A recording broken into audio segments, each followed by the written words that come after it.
Hi,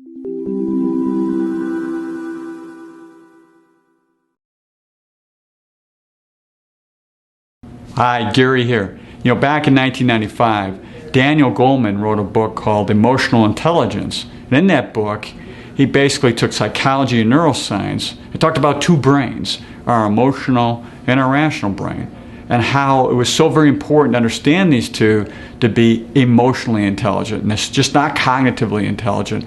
And it makes all the difference in the world for anybody who really understands that and becomes very emotional intelligent.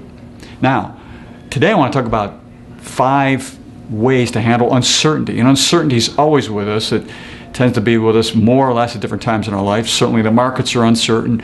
Lots of things about our families and our lives are uncertain. So what are they?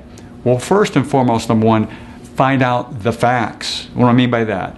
Kind of clear away all the debris and just act upon those facts. And as Daniel Goleman would say, is you want to get out of the emotional side and into the rational side. From the amygdala, that fear, to the prefrontal cortex, where you can actually really think clearly about things and just go through the facts of the uncertain situation you're dealing with to be clear about what is and what is not. Number 2, listen to others.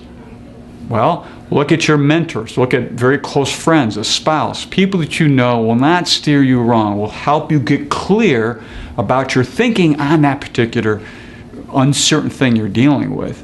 They can be extremely helpful and get you very focused and centered.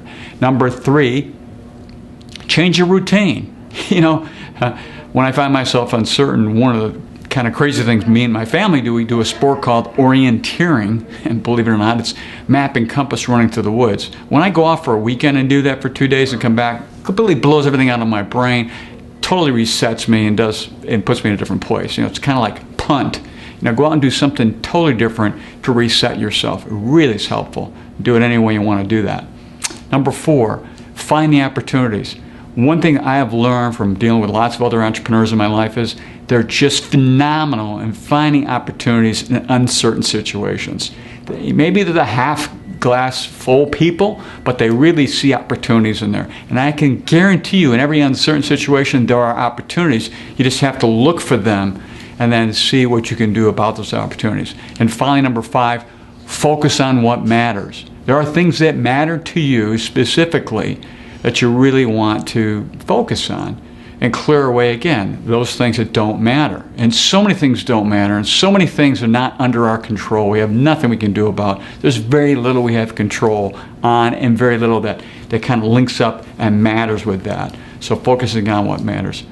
So these 5 little tips on dealing with uncertainty hopefully help you steer your ship through the night and the dusk and the unclearness that's out there in the fog and everything else in life, and come to where it is you want to go in life. So until next time, enjoy.